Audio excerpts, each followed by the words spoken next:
성경 말씀은 신약성경 사도행전 4장 5절에서 12절 말씀입니다. 신약성경 192페이지 사도행전 4장 5절에서 12절 말씀을 읽겠습니다.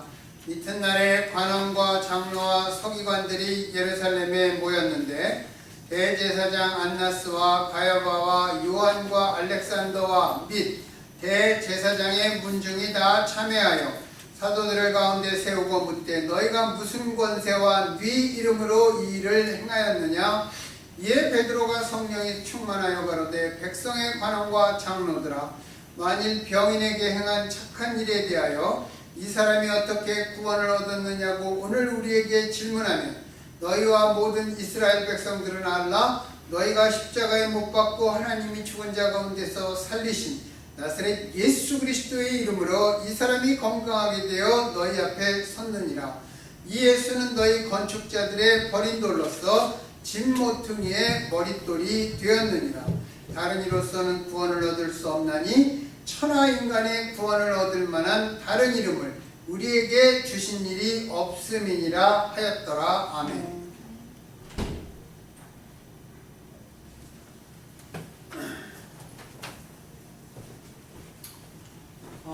제가 이렇게 해보고 그러니까 목회란 어려운 것 같습니다. 어떤 목사들은 예수님께서 하셨다, 나는 한 게 없다, 그래서 참 쉽다 이렇게 이야기를 하는데, 복음을 전하고 사람들을 상대하는 일이 그렇게 말처럼 쉽지 않다고 저는 생각합니다. 물론 사람 나름이겠죠. 그러나 목회가 힘들어도 거기에는 보람이 있습니다. 여러 가지 보람이 있지만 그 보람들 중에 가장 큰 것은 사람이 변화되어가는 모습을 보는 것이라고 생각합니다. 한 사람이 변화되는 것은 하나님의 창조 사역과 동등한 것입니다. 예수님께서는 우리들에게 거듭나야 한다고 말씀하셨습니다. 그러나 거듭난다는 것은 바람이 임의로 부는 것처럼 오묘한 일이기에, 여러분, 성경에 오묘한 일은 하나님께 속하였다, 드러난 일은 우리에게 속하였다, 그런 말씀이 있습니다. 신명기 29장 29절에 가면 오묘한 일은 하나님께 속하였다 이렇게 말씀합니다. 모세의 말입니다. 바람이 임의로 부는 것처럼 사람이 거듭나는 것은 오묘한 일입니다. 그것은 그래서 하나님께 속한 일입니다. 그래서 당시에 바리새인이요 율법사요 공의회 회원이었던, 그리고 선생이었던 니고데모도 이해하지 못했습니다. 오직 예수님께서는 성령으로만 이 모든 것이 가능하다고 말씀하셨습니다. 구약의 그 스가랴 4장 6절에 보면 이렇게 말씀합니다. 이는 힘으로 되지 아니하며 능력으로 되지 아니하고 오직 나의 영으로 되느니라. 사람의 변화는 오직 성령으로만 가능한 것입니다. 그렇다면 목회의 보람은 사람을 변화시키시는 성령의 역사를 보는 것입니다. 여기에서 목회가 꼭 이렇게 우리가 교회를 모여서 목사가 하는 것, 그런 것이 아닙니다. 우리의 자녀를 하나님의 자녀로 키우는 것도 목회입니다. 우리가 남편을 전도하는 것도 목회요, 내가 일하는 직장에서 그리스도인으로 살아가는 것도 목회인 것입니다. 성경에 보면 바나바 사도가 안디옥 교회에 가서 목회할 때 하나님의 은혜를 보고 기뻐하였습니다. 하나님의 은혜가 어떻게 생겼습니까? 세모로 생겼습니까? 네모로 생겼습니까? 아니면 동그랗습니까? 이것이 바로 성령의 역사를 보는 영적 보람인 것입니다. 우리가 성경을 보면 예수 그리스도로 말미암아 180도 변화되고 달라진 사람들이 여럿 나옵니다. 신약에서 우리가 그 변화 대표적인 사람 하나가 바울이고, 그 다음에 베드로입니다. 바울은 예수 믿는 사람을 핍박하던 사람으로 다메섹에 있는 크리스찬들을 잡으러 갔다가 다메섹 입구에서 만난 예수 그리스도, 강렬한 빛으로 나타나신 예수 그리스도로 말미암아 복음을 위해 사는 사도로 변화되었습니다. 그 이후 예수를 만난 다음에 그의 삶은 이전과는 전혀 다른 인생길을 가게 되었습니다. 그는 주로 이방인에게 복음을 전했기에 이방인의 사도로서의 복음 전도자가 되었습니다. 반면에 베드로는 고기 잡으러 갔다가 허탕을 치니까 예수님께서 배를 타고 그물을 배 오른쪽에 던져라. 그래서 만선의 기쁨을 얻고 돌아오는 순간 베드로의 마음속에는 고기를 많이 잡은 기쁨보다는 대체 저분이 누구신가? 어부인 나도 모르는 고기가 있는 곳을 눈으로 보듯이 말씀하신 저분은 누구신가? 그리고 나서 땅에 오자마자 베드로는 고기를 세지 않고 예수님 서 계신 자리 앞에 엎드려 주여 저는 죄인으로소이다. 저를 떠나소서. 그렇게 고백했던 것입니다. 그러니까 예수님이 내가 이제부터는 사람을 낚는 어부가 되리라. 그렇게 부르셨습니다. 그 부르심에 응답해서 3년간 예수님을 따라다녔습니다. 예수님의 수제자로 부름을 받았고 마태복음 16장 가이사랴 빌립보에 갔을 때에는 사람들이 나를 누구라고 하더냐? 그렇게 예수님께서 물으시니까 주는 그리스도시요 살아계신 하나님의 아들이십니다 라는 유명한 신앙 고백을 하기도 했습니다. 그러나 주께서 십자가를 지시겠다고 곧이어 말씀하셨을 때는 예수님을 붙잡고 그 길을 가로막다가 예수님께서 사탄아 내 뒤로 물러가라는 물리침을 당하기도 하였습니다. 우리 같아도 이렇게밖에 얘기할 수는 없었을 것입니다. 내가 모시는 주인이 내가 십자가에서 이제 매어 달리겠다 그렇게 말한데 그러면 예수님 잘 가십시오 이렇게 얘기할 사람이 어디 있겠습니까? 제가 설교를 듣다가 전에 이런 이야기 베드로에 대한 비난 이야기를 여러 번 들었습니다. 들을 때마다 제 속에 거부감이 쌓였습니다. 그 사람들이 제가 조금 있다가 얘기를 하겠지만 베드로의 진면목을 그 사람들이 엉뚱한 곳에서 찾기 때문에 목사들이 설교를 그렇게 하는 사람들이 있는 것입니다. 물론 베드로가 예수님께서 잡히시던 밤에 예수님을 모른다고 3번이나 부인했습니다. 심지어는 부인한 것에서 그치지 않고 예수를 향해서 맹세하며 저주까지 하는 낯뜨거운 짓까지 했던 사람이 베드로였습니다. 그런데 예수님께서는 베드로를 버리지 않았습니다. 예수님께서 버리지 않은 베드로를 우리가 그렇게 막무가내로 폄하해서 함부로 얘기하면 되겠습니까? 부활하신 후에는 갈릴리 호수에서 고기나 잡자 그러면서 옛날 생업으로 돌아가고자 했던 베드로를 찾아가셨습니다. 이 허물 많은 제자를 다시 부르셨습니다. 시몬의 아들 요한아, 요한의 아들 시몬아, 내가 나를 사랑하느냐? 이렇게 동일한 질문을 3번 하시고 내 양을 먹이라고 새로운 사역을 맡기셨습니다. 예수님이 승천하시고 베드로는 다른 제자들과 더불어 마가의 다락방에서 열흘 동안 한 마음으로 간절히 기도했습니다. 오순절에 주께서 약속하신 성령의 강림하심이 임하셔서 베드로는 성령 강림을 체험하고 완전히 새로운 사람으로 변화되었습니다. 예수님의 사역에 합당한 사람으로 바뀐 것입니다. 성령의 인도하심을 따라 담대한 용기의 사람이 되었습니다. 그리고 오늘 본문에서 보듯이 제사장과 서기관들 앞에서 담대히 그리스도를 증거하고 고백하는 새로운 사람이 되었습니다. 많은 사람들이 베드로를 이렇게 평가하고 저렇게 판단합니다. 심지어 대제사장의 집에서 주님을 모른다고 하는 모습을 보고는 베드로를 아주 한심하기 짝이 없는 모습으로 비웃기까지 합니다. 제가 베드로를 아주 비웃는 그러한 말 중에 지금도 생각나는 것이 이겁니다. 주님은 도대체 어떻게 이렇게 한심하기까지 한 인간을 제자로 뽑았나 몰라. 그렇게 얘기하는 것을 들어봤습니다. 그 말의 이면에는 내가 그 자리에 있었으면 나는 적어도 그렇게 하지 않았을 것이다. 그러니까 깔려있는 자기 자신을 모르기 짝이 없고 정말 교만한 모습입니다. 그러나 그건 베드로의 참모습이 아니라고 생각합니다. 오늘 본문에서 나타난 모습이 바로 성령의 사람 베드로의 진면목입니다. 어떤 사람이건 성령이 임하시지 않으면 상황에 따라 다른 얼굴을 가집니다. 오직 성령이 임하셔야 우리는 나의 참모습, 나의 진면목을 갖게 되는 것입니다.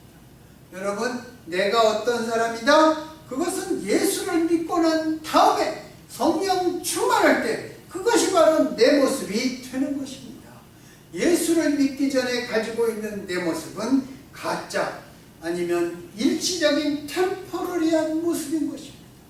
예수를 믿고 난 다음에 갖는 것이 바로 내 모습입니다. 왜? 하나님께서 그 모습을 인정해 주시기 때문입니다. 현대인들은 참 많은 것을 알고 살아갑니다. 가치에 대해서, 윤리에 대해서, 사회 정의에 대해서 많은 지식과 여러 기준을 갖고 있습니다. 그런데 단 한 가지도 생각하고 옳다고 여기는 그대로 제대로 실천하지 못하고 살아갑니다. 첫 번째, 귀찮기도 하지만 나에게 어떤 피해가 올까 그것을 두려워하기 때문입니다. 그리고 내가 그런 것을 감수하더라도 나는 잘 되기를 원하기 때문입니다. 자신이 알고 있는 가치를 삶으로 옮길 용기가 없습니다. 즉 생각하는 대로 행동하지 못합니다. 이것이 바로 현대인들이 무능한 이유라고 저는 생각합니다. 알기는 알아도 그 알미 삶 속에서 나타내지 못합니다. 히브리어의 알다라는 단어는 제가 여러 번 얘기했지만 야다라는 단어입니다. 그 뜻은 동거하다 그런 뜻입니다. 동거하다는 같이 산다는 뜻입니다. 동행한다는 의미도 포함되어 있습니다. 그래서 우리가 하나님을 안다, 성경 말씀을 안다, 예수님을 안다라는 의미는 무엇입니까? 나만 주님을 아는 것이 아니라 주께서도 나를 아시는 것입니다. 그런 뜻이 담겨 있습니다. 그래서 하나님의 말씀대로 산다, 하나님과 동행한다, 나의 십자가를 지고 예수님을 따라간다는 뜻도 같이 담겨 있는 것입니다. 하나님께 대한 믿음이 삶에서 실천되지 않으면 그것은 참 믿음이라고 할 수 없습니다. 그러나 이게 100% 그렇다고는 얘기할 수 없습니다. 하나님과 동행하지 않는 지식, 알문, 물론 온전한 믿음이 아닐 수 있습니다. 그러나 옛날에 중국의 문화혁명 때 성경을 다 모택동이 홍위병을 시켜서 다 태웠습니다. 그때 어떤 마을에서 한 사람이 급하니까 태워지는 성경에 손을 넣어서 이렇게 한 장을 푹 찢어서 주머니에 넣었다. 그리고 중국의 삼자교회가 허용되기 전까지 그 마을 사람들은 그 성경 한 장, 찢어진 거 한 장, 그거 가지고 그 사람들이 정말 수십 년 동안 신앙을 지켰다고 하는 것입니다. 그런 상황에 우리가 행동할 수 없습니다. 우리는 예수 믿는다, 우리를 죽여라, 그렇게 나아갈 수 없는 것입니다. 이것은 초대교회도 나타납니다. 에베소서, 스모나, 그런데 침략을 당할 때 어떤 사람들이 할 수 없이 시저도 황제다 이렇게 고백한 사람들이 있습니다. 그 사람들은 왜 고백을 했냐면 그 사람들은 만약에 우리가 정면으로 대항하다가 다 죽어버리면 우리 자손들에게 누가 예수님을 전할 것인가? 그래서 그들은 순교를 선택한 크리스찬들이 처형당한 날이면 머리에 두건을 쓰고 나타나서 그 처형하는 로마군들을 대신 처형하고 그리스도인들을 구해서 같이 도망치기도 했다는 것입니다. 우리가 단정적으로 물론 얘기할 수 없습니다. 판단할 수 없는 환경이나 특수함이 분명히 있습니다. 그렇지만 우리의 연약함, 우리의 망설임, 그런 것 때문에 우리가 계속 파묻혀 있으면 안 된다는 것입니다. 단정적으로 말할 수는 없지만 하나님을 알면 하나님과 동행한다는 대원칙이 성경에 가르치는 것입니다. 베드로 사도를 생각해 보겠습니다. 예수님 공생의 3년 동안의 기간에 그가 경험이 부족했습니까? 예수님이 베푸시는 기적, 예수님의 놀라운 사역을 가장 가까이서 3년 동안 보았습니다. 예수님 입에서 나온 천국의 원본 말씀을 직접 들었고 배웠습니다. 그리고 모르고 궁금해하면 예수님께서 직접 설명해 주셨습니다. 거기다가 베드로는 어떤 사람이었습니까? 열정적인 사람이었습니다. 그는 누구보다도 예수님을 열심히 따랐습니다. 그런데 그에게 그때까지 없는 것이 하나 있었습니다. 그것이 바로 하나님의 영이신 성령이었습니다. 그에게 성령이 아직 임하지 않으셨어. 성령의 역사가 일어나지 않았습니다. 그 많은 경험, 열정, 지식도 성령의 충만함이 없으면 아무것도 아니었습니다. 마치 전구에 전기가 연결되어야 빛을 발하는 것처럼 하나님의 영이 임재하셔야 우리는 비로소 의미를 갖게 되는 것입니다. 우리가 알고 있는 모든 것, 우리가 하고 싶고 되고 싶은 모든 것은 성령의 전기가 공급되지 않으면 아무 소용이 없는 것입니다. 바람처럼 풀처럼 성령께서 임하셔야 움직일 수 있는 것입니다. 이것이 바로 성령 충만한 신앙, 행동하는 믿음의 비결입니다. 오늘 본문에서 성령 충만한 베드로는 유대의 대제사장들과 관원들과 서기관들과 장로들에게 담대하게 복음을 증거하고 있습니다.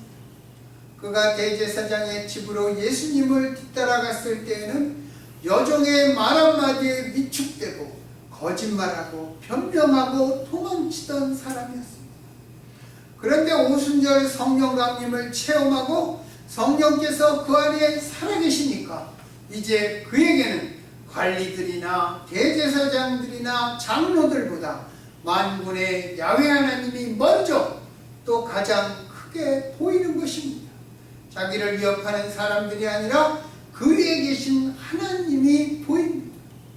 열왕기와 6장에 보면 엘리사가 도단에 있을 때 아람 군대가 성을 포위했습니다. 사환이 두려워 떠니까 엘리사가 하나님 앞에 주여 저의 눈을 떠서 보게 하옵소서.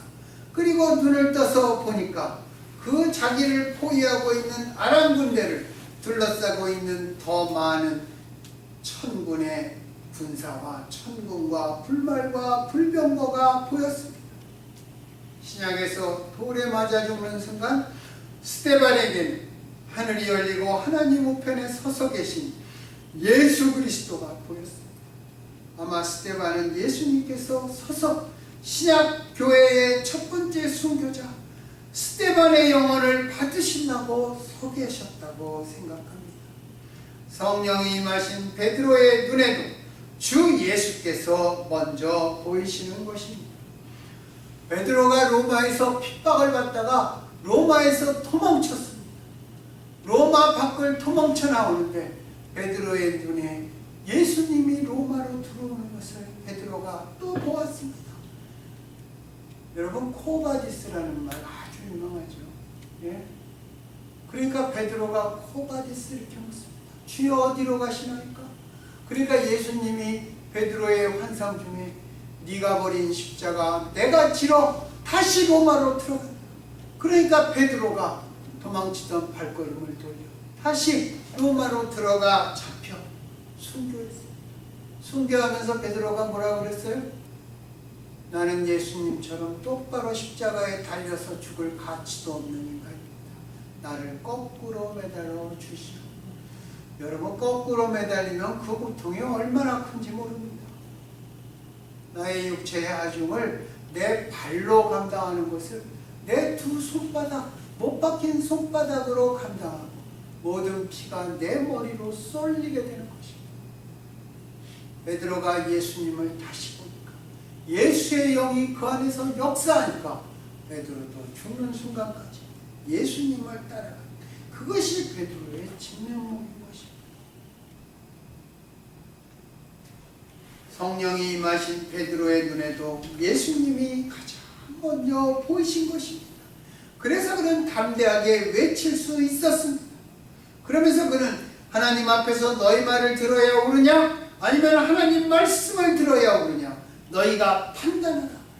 사도행전 4장 19절에 우리가 읽지 않았지만 거기서 성령 충만한 베드로 사도 자기의 참신한 참 모습을 보이고 있는 것입니다.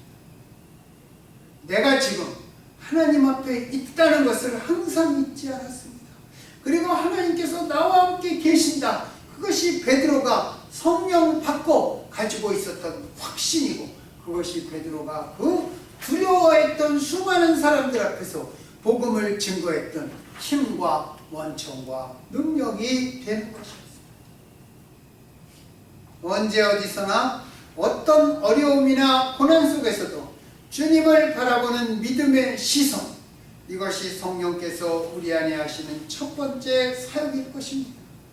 주님을 바라보고 주님의 살아계심을 믿고, 나는 비록 내 눈으로 보지는 못해도 주님의 계획이 나에게 있음을 믿고 맡길 때 이 세상은 우리 눈에 지금 보이는 것보다는 훨씬 더 작게 보이게 될 것입니다.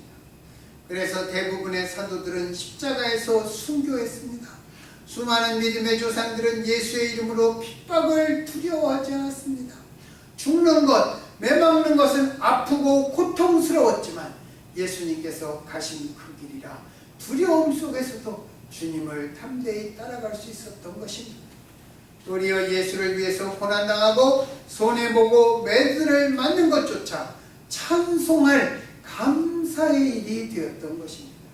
예수로 인해 당하는 고통조차 감사와 기쁨이 되는 것이 성령 충만입니다. 그리고 자기 자랑하던 모습, 나를 드러내던 모습으로부터 오직 주님만 드러내게 되는 것입니다. 그리고 더 나아가서는 어둡고 부끄러웠던 나의 과거에서부터도 내가 자유롭게 되는 것입니다. 예전에 알던 여자 자매님이 있는데 한국에서 그 기지촌에서 살았습니다. 미국에 와서 예수를 믿었습니다. 그걸 한번 어떤 목사님 따라서 신방을 갔더니 간증을 하더라고요. 나 옛날에 그러고 살았는데 이제 예수 믿고 그런 거 다 버렸다. 나 과거가 하나도 부끄럽지 않다. 제가 나오면서 너무나 부러웠습니다. 나 같으면 나의 예전에 부끄러웠던 모습을 아직도 나는 고백하지 못할 것 같은데, 그 말을 들은 대부분의 사람들은 아무도 그 여자의 과거에 대해서 입을 뻥끗하지 않았는데 어떤 한 사람이 나와서 막 떠들고 다녔습니다. 그러면 안 되겠죠. 어둡고 부끄러운 아픔, 상처로부터 자유롭게 되는 것입니다. 아직도 저는 그게 잘 안 됩니다. 마지막으로 베드로는 말합니다. 당신들이 죽인 예수를 하나님이 살리셨다. 누가 죽였고 누가 살렸어요? 종교 지도자들이 죽였고 하나님이 살리셨다. 그 말은 무엇입니까? 너희들이 잘못했다는 말입니다. 그 예수의 이름으로 이 성전 미문에서 구걸하던 안진뱅이가 낫게 되었다. 그런 말입니다. 당시의 험악한 분위기에서 이렇게 말하면 과연 온전할 수 있었겠습니까? 그러나 성령 충만했던 사람은 이 신앙 고백에 자기의 생명까지도 거는 것입니다. 나의 모든 운명도 주님께 맡긴다는 것입니다. 우리의 인생이 변화되고 영적인 삶으로 변화되고 그것은 오직 성령의 임재하신 가운데 일어나는 것입니다. 성령 충만한 사람만이 자기의 과거와 자기의 죄와 자기의 연약을 극복하고 담대한 사람, 용기의 사람으로 변화되는 것입니다. 성령 충만한 사람이 되면 이 세상에 꽉껴인 사람으로 살아가지 않습니다. 내 모든 운명을 하나님께 맡깁니다. 오직 그리스도에게만 구원이 있음을 믿습니다. 가을이 시작하는 이 9월 첫 주에 이 가을도 우리가 성령 충만함으로 살아가야 되지 않겠습니까? 그래서 올해 우리의 삶에 많은 성령의 결실이 있어야 되지 않겠습니까? 성령 충만한 이 가을이 되게 예수 그리스도의 이름으로 간절히 축원합니다. 기도하겠습니다.